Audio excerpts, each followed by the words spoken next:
We are officially one business week into the transfer portal cycle, opened up on Monday morning, and since then, a ridiculous amount of entries into the transfer portal. Missouri Tigers are already getting involved in their own way.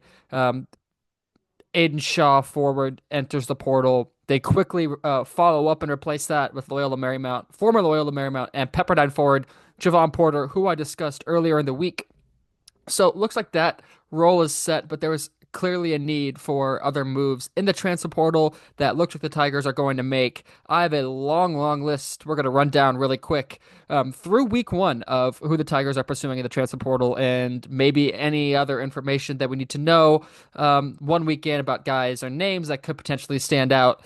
My name is Michael Stamps. Welcome here to Missouri Tigers on SI.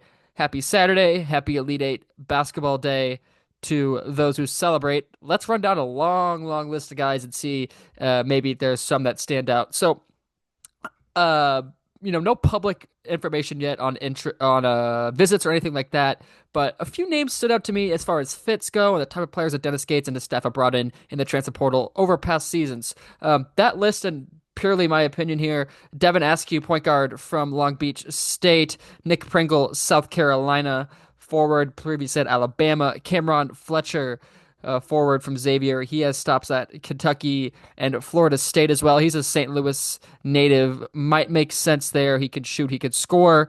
Jalen Jackson, Purdue Fort Wayne guard. He is just a pure scorer, 19 points a game guy. Might be able to come off the bench and do that same kind of role that Marquez Warwick played this past season.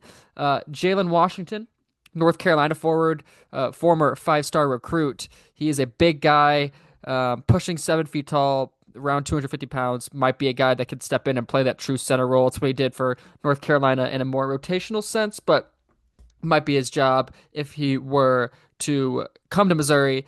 And last one I have on my short list of names to keep an eye on is Kwamari Peterson, East Tennessee State guard. Intel suggested that Peterson was the first name or one of the first teams to get involved. Excuse me, Missouri was one of the first teams to get involved with him right as that transfer portal cycle opened. Other names that have been confirmed: Markai Strickland, Western Michigan guard; Jaden Young, Virginia Tech guard; Rasheed Jones, Coastal Carolina guard; Chris Bell, Syracuse guard; Marcus Adams, Cal State Northridge forward; Adrian Woolley, Kennesaw State guard; Paul Jabet, Miami guard; Darian Ford, Arkansas State guard; Markel Sutton, UNO forward; Keyshawn Hall, UCF guard; then Nick Graves, a Charlotte guard. About five of these guys on this list have already taken other visits to other schools. Sutton's visiting Kansas State.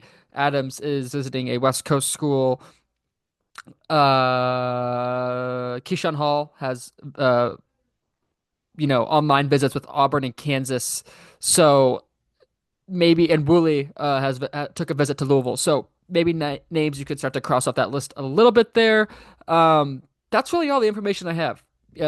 Besides minimal involvement, not much set up this week as far as visits go and things like that. There are a few names that are in the portal that might make sense for Mizzou to go after. One of those is Kyan Evans. He actually just entered the transfer portal earlier today. He is a Kansas City native from Colorado State, but his coach just made the move to Minnesota. So we might see that there. That's really all I have for you. Gonna be doing one of these update videos once a week at the end of the week to evaluate where Mizzou stands in the transfer portal. That's all I have today here on Missouri Tigers NSI. Make sure to go check out the rest of our content covering basketball and football. Thank you.